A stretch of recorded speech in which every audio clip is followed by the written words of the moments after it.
Hey y'all, welcome back to the Roompact ResEdChat podcast. I'm one of your hosts, Jazz Nettles. I use she, her pronouns, and I'm the Associate Director for Residential Curriculum, Living Learning Communities, and Signature Events at Eastern Kentucky University.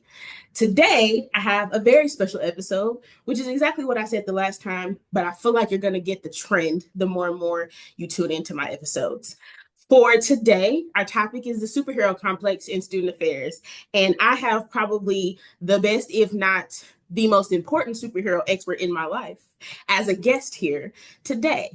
I met this person in grad school, and I will let him introduce himself.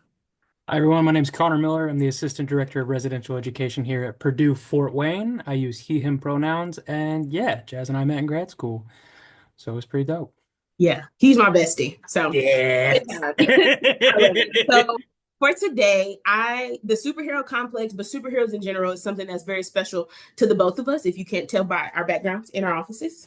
And one of the things that we bonded over in grad school, but also in our conversations, we were able to connect a lot of the paradigms or the plots and things like that in our favorite comic books and stories and movies to student affairs and working in this field. So today, I want us to talk a little bit about the mindset that student affairs professionals have when it comes to the superhero complex, or just that save the day mentality that a lot of us take on, right? Which is a lot of different things: taking on excess responsibilities, overworking ourselves, sacrificing personal time or just work time to do things in the name of student support or in the name of student affairs. This can What we know, and obviously going into the superhero complex, we know that our student affairs professionals, it comes from a deep sense of commitment. We have a deep sense of responsibility to what we do, and that's where that comes from. And whether that be student success or just student development or student growth, it leads to burnout ultimately, right, at the end of the day. And with that, you have things like lack of boundaries you'll experience, unhealthy work culture that you unfortunately will teach to your students or to the entry level staff that you supervise. And so I really want us to get into a good conversation about this type of self-sacrifice and why it's such a tradition, and just ways for us to be better with our own experience or just things that we've known from others. So, Connor, my first question, let's get into it, okay? Be with it. How would you define the superhero complex in the contrast of student affairs? Yeah, I think you touched upon it perfectly. We feel like we have to save the day, right? Already, we don't know how to explain what we do for our jobs to our family members. I'm pretty sure my grandma still thinks I'm the principal of a college, which is They really think I'm still in college. right. It's something that comes with it. So then you have that almost that mask of like I'm the humble person that's just trying to do the day by day. But in the reality of it, we see things that we probably shouldn't. Right. Whether that be serving in an on-call rotation and walking into a student on crisis, Right. or heaven forbid, something happening to a student and they're no longer with us. Like we have to be the ones that mitigate. We have to be the ones that control the fire. We're not going to be the ones talking to the news, but we have to be the ones that say like, "Hey, I controlled it and then I left." Just Yeah. like Spider-Man swinging in, swinging out. I'm here to help, Yeah. take care of it, get it concrete, and then dip out. Right. Because I don't need the glory. I just need to make sure at the end of the day, everyone went to bed safe. That's all I care about. Yeah. And sometimes I think we forget about that with our own selves, right? Like you and I both served on an on-call rotation. I'm sure many listeners have also served on that on-call rotation of that week that just doesn't end. Yeah. It's the doomsday. It is the final crisis, crisis on infinite Earths in the halls. Mhm. It's a bad time. Everything's on fire. Yeah. But then that next week when you hand off that phone, oh, I had a really quiet It week. was fine. Oh, I'm so happy for you. I'm so happy for you. But I think that comes down to it where like you never know what you're gonna get, so Yeah. you have to remain on 10 at all times. Yeah. And then I think a great example too, this past fall, the last day of our movement, so it'll be the night before classes, right? We were all exhausted. I had done LLC orientation. We had just been going. So I went home and I had broadcasted it to our entire department. I'm going to take an Advil PM and I'm going to sleep. Don't nobody call me. Leave me alone, please. Well, that night around 10:30, 11 o'clock, a student tied a sprinkler, a JBL speaker to a sprinkler and That's pretty dope. flooded down 8 floors. And you know what That- happened?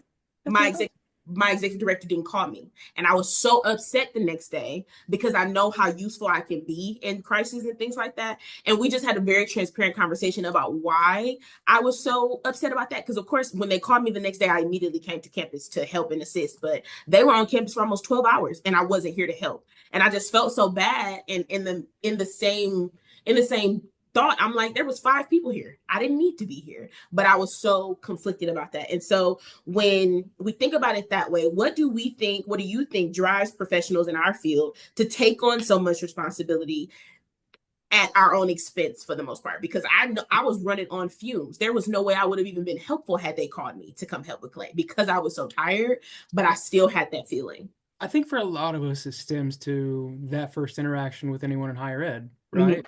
It's that first time you meet someone that helped you in a moment. Like Right. my crisis and someone else's crisis could be very different things, Yeah.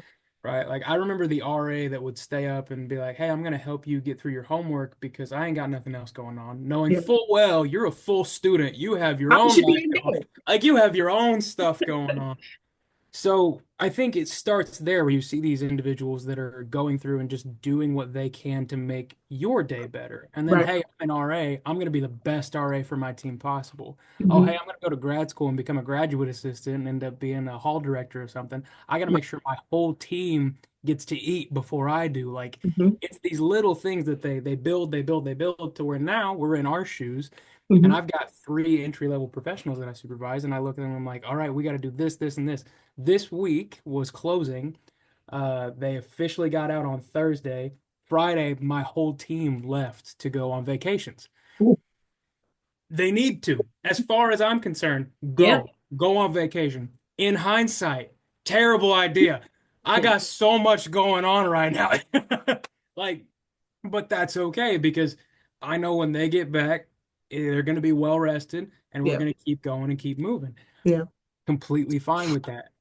However, even talking like I've talked with you, also my wife was a big point for me to like make it to where I don't necessarily have to be working all the time, right? Take Like a break. Yes. the email Yeah. notifications that used to come in on the phone, the Teams notifications after 5, like Yeah. sometimes you got to turn off, but Mhm. me being me, you being you, we both know like It's no, hard to do. I have to fix this. Like Mhm. this is my name is not on the front of any building, but I I don't sign have a to single check. fix Absolutely. it. And what you said, though, that leads me into my next question, too. Like, how have you seen this mindset impact colleagues or just other professionals, whether it be positive or negative? My favorite example is Outlook notifications. Outlook notifications, Teams notifications, turn them off. Like, there's nothing you can do if a student calls you at 10 p.m. because that's the only phone number they had. Yep. You're off campus, you're on a beach somewhere, you're in the mountains doing something to relax, and your Outlook notifications are still going off. Right. And it's because we have that sense of whether it be being, because I know for me, I was a bit of a control freak, but we ain't got to talk about that because I have been delivered. But I know a part of that is us wanting to make sure we are always connected because I know my building better than anybody, right? Or I know my area or my systems better than anybody, right? So, but what about you? What are some examples you'd have? I think the biggest thing I've seen this as an impact, like negatively, I mean, I flash back to our cohort. Yeah. Like, Mm. how many of us are still in student affairs? We were a cohort Yeah. of almost 20. 20. I And think like 6 or 7 of us still, I think. there's probably 6 or 7 of it, and Yeah. it's not because it wasn't like a thing where we could stay in it, but like you know, it's not for everyone. And we talk about that in grad school for 2 years, going on and on about how it's like, oh, it might not be for everybody, it might not be for everyone. You don't Yeah. realize that till you're in it. Right. And I mean, like we've all had the thought about like, what if I went corporate? What if I did this? What if I did Yeah. that? At the end of the day, like we're here because we love doing it. I Yeah. don't know if it's that weird savior complex of needing to make sure, like, hey, I need to be needed, Yeah. I but think it is for some people, for sure. yeah, Yeah. And I that's think the way that institutions create the circumstances that put you as the expert, right? And sometimes it's not on purpose, sometimes it is, but they know that, for example, like they know Jazz can do this, just call her. Jazz isn't the only one that can do that. That's just the first name you thought of. And if I can do a lot of stuff.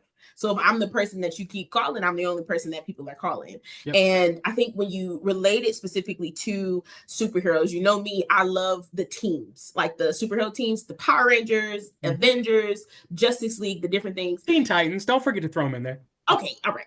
And but like when I look at superhero teams, they all have a skill. Whether some of them share a skill, each one of the members on those different teams, it's a reason why they're on those teams. And I think that if departments or institutions focus more on team dynamics and building not just strengths of the individual person, but putting students or professionals, leaders in positions to assess the skills of their team, I think it will be so much easier to distribute that let me save the day mentality. Because if everybody's concerned about it, it may not lead to as much burnout. If everyone Right. is an expert, or if everyone has a skill or a strength that they can use, I think that helps. But how do you think that institutions, maybe unintentionally, reinforce the superhero complex, either through culture or policy? Because I know a lot, like even when you think about duty structure, RAs can't do certain things. So if an RA can't flip a breaker box and it's 3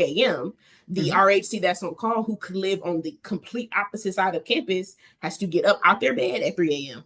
to go flip a breaker. And we can just train RAs on how to do it. So what about you? What do you think? I think, I mean, we've talked about it a little bit. It's pinged up here, but it's that Outlook notification. It's that Yeah. email. It's that Teams. Like if I get a message or if I get a text or anything at any time, I'm gonna respond. Mm-hmm.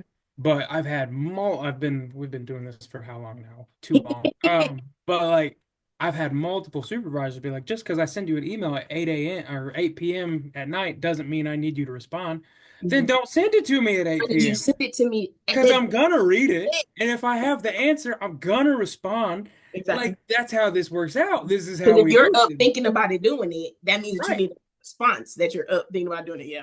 I had to basically delete Teams from my phone. Because I was going on my honeymoon because I was like, nah, I can't read this. I'm I'll gonna look at answer it it. when I get back. And I'm so happy I did that because it was a magical time. But I'm sitting here, I was like, I know I'm gonna look at it. It's the Mm-hmm. same thing. Like when I got back, I had 2 days off of I had a week-long vacation, but I knew I was getting back 2 days early. I Yeah. still checked my email when I was back in town, and I saw that it said 130 emails, and I said, why did I do that? Why Woo. did I That's do that? that's the Turn it worst. off. But Yeah. it's because for me, if I know I'm going to send an email to my team or if I'm going Yeah. to message my team, if it's in a text message, it's not that important. We're just Mm-hmm. joking. If it's in a Teams message, it's important. If you read it, great. But if it's an email, I try anymore to do a scheduled time send first Yeah. thing in the morning. Send at 8 a.m. first thing in the morning. We're done. We're cool. You'll see it then. I don't need you to look at it right now. Yeah. And I think that's so important though, because what like my artists get on me all the time because it's out of character for me now to do things super late. Like if it's after 5:30 and Jazz is sending an email, sums up because Yep. she either is ignoring something and diving into work, or she's probably just having anxiety about something. It's not like me now to send Right. emails outside of work hours. And they get on me because that's the standard that I set amongst my team. Like Mhm. I do not expect you to give your entire life to this job, even though some of them still will try. But as supervisors and just institution leaders in general, it's Mhm. so important that we model what we want them to do. Because again, if you look at superhero teams and who the leaders and stuff are, Tommy he wasn't just the Green Ranger, he was also the White Ranger. He had the opportunity to be both. And because he did that, it Adam and Billy and everybody and Rocky and everybody wanted to be, I need to be the best version of myself because Right. Tommy's my leader. You know what I'm saying? And the same like Superman and Batman, like when you look at what the characters represent in their teams, I think that's why it was so easy for me to connect to the culture of student affairs, Yeah. because that's how I've always looked at my jobs. Like Right. especially because I've always had team, I'm always on somebody's team. I don't really work alone. And yeah, so Which is so funny because, like, I mean, even when I was doing thesis work in grad school with it, like, you find that favorite superhero from a student, and then it immediately ties into who they are as a person. 100%. I'll never forget when I had one came in, and it was my favorite superhero is Thor because they have big muscles and are strong and can Throw fly long blonde everywhere. hair. And I'm sitting here, I'm like, interesting, interesting. And then I went to go see Major, and it was business major. What's your aspiration for a job? CEO of company. All right, you pop off. You do great things. But then like for me, like I mean, I love all of it. I have way too many Funko Pops. Listen, I cut some down. I took some home. I'm proud of I, myself. I wish. But I mean, like me, I always go to Spider-Man. I love Yeah. Spider-Man. Spider-Man is not a team player. He's been on Yeah. teams, but he is Mhm. very much solo. I can fix this. And that is very much as a self-reflection, something I've realized more about myself is maybe I need to branch it out a bit. And that's Yeah. something I've been working on for years, but even now, I mean, it goes in my personal life where it's like I can fix this, and it's like you have Everything. people around you that will help you. Yeah. I think so. I mean, it's no surprise. You know the answer to this question, but my number one favorite superhero, honestly, team is the Green Lantern Corps. But my favorite Oh, of course. superhero is John Stewart, the Green Of Lantern, right? course. We all And love John Stewart. and hit the entire concept of the Green Lantern Corps, just the entire concept of Green Lantern in general and who John Stewart is. He's a former Marine. He's Black. He's from a low income neighborhood. The whole entire point of his power is his will, and mental health has been something that I've struggled with, I know, for a very long time. And until I dived off into superheroes as a way to just turn my brain off, I connected to them. And the opposite of fear is will. And a lot of times with me, I'm always afraid to do something because I'm scared to mess it up, or I'm scared that I can't do it, or especially a lot when I was an entry level professional. But now, like, if I thought it, I can do it. And doing because I'm that way, I find myself taking on more roles now. Oh, Yep. somebody needs to do this. Oh, I can just do it. Like my executive director, she literally has to be like, Jasmine, you have too many things on your plate. I'm like, yeah, but I said I could do it. It's in my mind. If I Yeah. thought it, I You're can not, do it. you're not gonna Literally, stop me. the rings for the lanterns don't work unless their brain wills it to. And to Right. me, my brain told me I can do it, so I'm gonna do it. And that's the way that I know that I have created, in some ways, unhealthy boundaries for myself. And I've really just had to be intentional about working on that, especially relating to superheroes in that way, right? Right. And you brought up your thesis, so let's segue because I want you to talk a little bit about it. Well, So let's talk about how the superhero complex intersects with race and gender and identity, and what that looks like maybe from a student perspective or just in the workplace.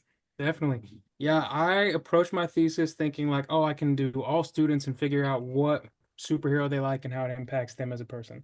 I very quickly, as Dr. Thomas Ruick and Dr. B would have told us, uh, had to narrow that funnel down. Break it down. We can talk Narrow it about this all down. day. So moved it more towards perceived masculine norms and how that their superheroes impact them, with a bunch of other fancy words that aren't really important right now. Um, but I mean, the data from it was fascinating because it Mhm. really showed a lot. I mean, when we were in school, it was 2018, 2020. Right. So it was right around the hype of Avengers Endgame. And, Mhm. DC was really Baby. trying. Yeah. DC was really trying to do something. They tried real hard for a little bit, but we're getting a whole, we're They're getting, coming back. They're coming back. yeah, they're coming back. They're coming back. I'm very, very, yeah, okay. Um, but I mean, there was a lot of hype around Marvel movies, so I was like, yeah, we'll see what happens. The feedback was amazing. Right. Just from like students, how students self-identified. For example, like if a student identified as a member of the LGBT community, the trend there was a lot of students fell in love with the X-Men, Right. which we could talk about the importance of the X-Men and the like everything with that and All of how that. like Yeah. they're very important to the 60s and it's very important, but whatever. But a big thing from the X-Men is they're all part of the team, but they get to make their uniform and be individuals, right? They Yeah. get to be them, they get to do what they need to do. Mhm.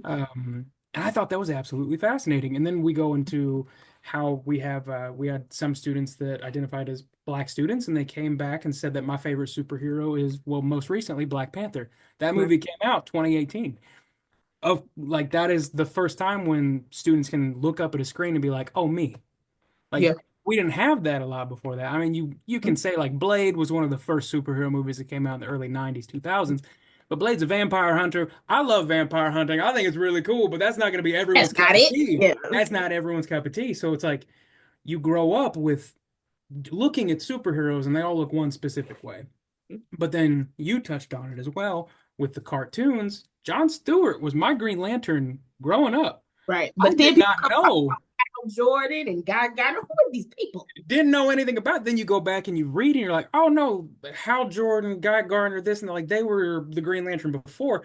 Yeah. But very intentionally, Jon Stewart was selected as the Green Lantern for the cartoons that we grew up watching. Right. Because of the time. Yeah.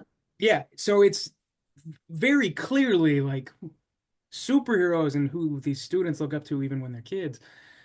They see them, they see themselves in them. I mean, I talked about how I see like I have some of Spider-Man's bad tendencies, not as cool ones. I can't climb up a wall, be super dope. But like the need to juggle everything, the need to handle it on my own, the Mhm. need to take responsibility for everything that I can, right? Yeah. That's a problem, Yeah. right? And when you look at it too, like it's not just superheroes. You look at Harry Potter, you look at Oh, all the pop fan culture. I think pop culture culture in in general. general was my original thesis was how has pop culture impacted Yeah, student we had to development? bring it to it. All Yeah. right, pop culture. Let's go through. We got Harry Potter, we got Star Wars, we got Star Trek, we got all this. Like, it's so much going And on. when you look at it like that too, you kind of led into my next question for you is like, what strategies have we found helpful for setting boundaries while still supporting students? Because students don't always relate their need to be the perfect number one best student to a superhero. We do because that's how we, process things or theorize things. So what are some strategies maybe you have found helpful as a professional for student staff? Big thing is like I just want them to be themselves. One of the first things I tell student staff whenever I like start training, whenever we go off with it, is I welcome everybody, my returners, I welcome them back and get really excited, and I make sure all the new people know that I do not have in my mind that any of them should respect me. There is no reason for any of these new students to respect me. I've not proven myself to them. Right. However, I respect them and trust them out the gate. Why? Mm-hmm. Because you went through my interview process, you showed me you're dedicated, and you're here now. So let me earn your trust and your respect Yeah. moving forward.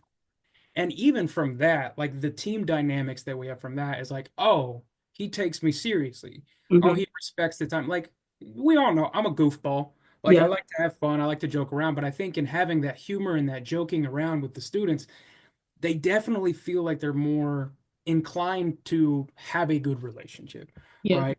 Be honest. Tell me when you're in need. Like, come in Yeah. my office, sit on the couch that they call the therapist couch for 2.5 hours and just talk about nothing, Right.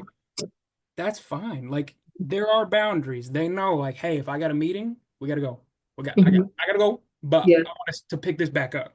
Yeah. So I'm gonna schedule with you when we're gonna pick this back up. Yeah. It's And good that's for developmental too, though, when you think about it, because for a lot of student staff, their first time having a job is when they come to school.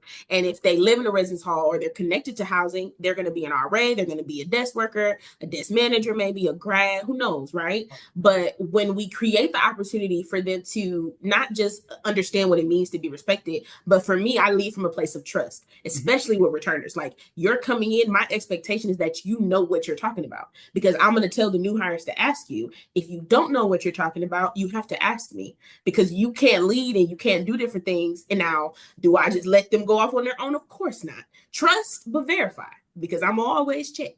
But it teaches things because you made a good point of like, they know when I have a meeting, they have to leave. I'm going to schedule this time with you. Don't just pop up at my office because that's not how that works. Right. Because you also don't want to present the opportunity for them to be disappointed because they're used to having whatever kind of access to you or whatever kind of access to other Right. people. That's not how they learn how to do those things. And as the person responsible for their development, you take on that responsibility. Now, is that exhausting? Yes, because there are still student staff now that I'm like, I told you to schedule a meeting. Why are you popping up at my office? And that's not fun to have those kind of Right. conversations. But Right. you know what Well, I'm and saying? I think also to that too, like it's really funny because when I first started working, I mean, we worked in the middle of COVID is when we first got our professional job. So it's like Mm-hmm. when we started that, it was closed door everything. Ooh, it's different. Mm-hmm. Everything was closed, you scheduled, and it was a Zoom, like that's what we were doing. And Yeah. then I moved to Georgia and I was still in that closed door mindset. I'm gonna close my door and be fine. Right. This door remains open now Mm-hmm. unless it's time for a meeting. And the Right. students know if it's open, pop in. There are two students that I think they were in my office at least 3 times a week for the last month, just being like, we came to bother you. That's Just want to great. see you. Mm-hmm. I'm really happy that you did that. I'm not busy at all. If I don't make eye contact, it's because I'm typing. I'm And doing and something. they know that, but then they'll just Mhm. draw on the whiteboard and just sometimes you got to turn that brain off. Like it's Yeah. fine. Yeah. And I think I know that students their development, they get that development when they come to college. Not to like throw a theory in there, but Schlossberg is my favorite, one of my favorite higher education theories. He always rolling his eyes at me, y'all. It's don't do that on this podcast, okay? Hey. But because transitioning in, through, and out, we get them when they're going through. Now in housing, we get them when they come in, when they go through, and when they go out. A lot of people are only going to meet them when they're going through. We get them at all three stages. And being mindful of identity and how who they are really just informs the decisions that they make. I'm the same way as a professional, because the first interaction I had with a student's first person literally saved my life. It changed the full course introduction of my life. And so taking on the responsibility of a job like that, of course, that's what I'm supposed to do. But there's still boundaries and there's limits to how you do that. And from two people who did it poorly, like we did not start out doing it great. So I wanna kind of wrap us up here, and I want to hear, because I know you got something good, because I know you. What advice would you give to new professionals entering this field who want to avoid burnout but still make an impact as a professional? I flash back to two things. I think two. Number one, it's a joke that we have and our cohort has. I have it tattooed on me permanently. Yeah, we didn't even talk about that. I know Jazz has mentioned Dr. Craig Seeger before. I have his handwriting on my hand for those of you that are watching the actual. I don't know if that's going to focus. But it's 7A with a period at the end of it. That was the line in our grad contract that said other duties is assigned. Make sure that not only in your other duties assigned that you have, like with work, you assign yourself duties of being a relaxed person. Take that moment, find that show, maybe haul off in a corner, read a book, play a video game. I don't care. You need to turn your brain off so that it can recharge. And I know it's so easy to say and so hard to do. Trust me, I'm in the same boat. I still do not turn my brain off. I'll be sitting at home and Jess will look at me and she'll be like, "You're thinking about work." Thinking about something. I know I am, yeah. But so just phase too. So find those things. I know, like especially during the COVID time, like my thing was I got in my car and I drove an hour and a half down to go find a comic book store. Like find your way to turn your brain off. Listen to a podcast, do something. A really cool podcast like Roompact, I think is a great idea so that you can start talking about all these things, you know? But also I flash back to that first job. I had a supervisor who really changed my perspective on a lot of it. Because grad school, we were in the boat of, oh, I'm working from 8 a.m. to 8 a.m. every day for the rest of my life. That's what I'm doing. And I remember when I sent an email at 8:30 at night and I got a phone call and it was Connor. What are you doing? I do not pay you enough for you to be working and you're not on call right now. Anything after 5, if you work, you're going to let me know, you're going to log those hours, and you're not going to show up to the office the next day. That changed my mind completely on how this job works out. Yeah. Now, we all know that's not going to be the case for every day. Move in, I'm working an 80-hour week. But the middle of October, well, we're just doing fun Halloween programs. Why am I checking Teams at 5:36? What am I doing? I can go get dinner and be fine. So just know that while you are important, you are part of a team. You do not need to be the solo superhero. This isn't your solo act. We're not doing that.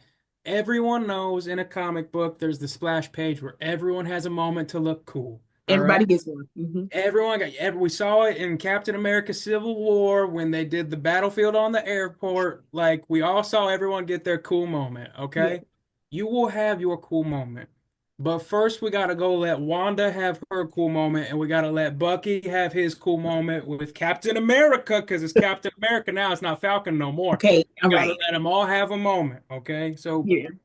You'll find your moments. People will remember the good things you do. Okay. It's going to be fine. People will remember the good work you do.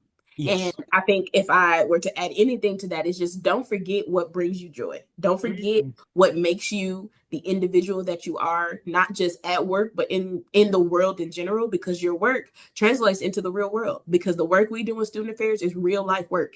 The things that students learn with us, they carry that with them forever. So the habits and the things that you teach them, remember that they will always remember that. And it's much harder to break a habit after you've had it for 6 years than it is to catch it at the beginning as the person responsible for that development. So I have a fun question for you Amy, to what end up? off to recommend to our people. What is right now your favorite intro theme song or album soundtrack song from a Marvel or DC movie or TV show? I have mine ready. You can go first if you need it. God, favorite entry? Oh, from a Marvel? Or DC. I know, or DC. I mean, you can't beat Danny Elfman's Batman music. You just can't. You know, It's so good. that's real. Um, yeah, because there's just something about it where you're like, you know what? I am darkness. I am the night. I am Batman, and you go take care of it, right? But yeah, that's a tough one. I mean, I also, think yeah. I think mine right now, X-Men 97, they ate that intro up. Okay. They ate that up. Oh my God, it's so good. Now, Oh, if I how can had I to do, forget Sam Raimi's Spider-Man, also I from was Danny about to say, Elfman, I'm I so think, shocked right? you didn't say a Spider-Man one. I was actually a little gagged that you didn't start there. No, But no, okay. honestly, Here's the thing. Just because I like Spider-Man doesn't mean I didn't grow up with Batman. There's a reason I like horror movies, and it's because Tim Burton made Batman. Let's it's call great. it what it is. Love that man. Okay. And then I think if because okay, so you did too. So my second one, honorable mention, which some people will say that he's not a real superhero, and I would have to vehemently disagree. Darkwing Duck's intro song, Darkwing Duck's theme song. I'm sorry. Does he have a I cape? am the terror that flaps in the night. Okay, Does he have a cape? Does he have a mask that he wears? Yes, he does. 100%, All right, he's a 100%. vigilante at best. What are we Okay, going to talk about here? Yeah, don't okay. even. Gosh. Well, Don't get me Connor, started with Howard the Duck. Go on. don't even we don't even have the time. Okay, I love it. But Connor, you are the best. I appreciate you so much for everything that you share with us today, and I hope our listeners take something away. If you haven't already, please make sure that you subscribe to the Roompact ResEdChat podcast, and I hope to see you next time. Bye, y'all.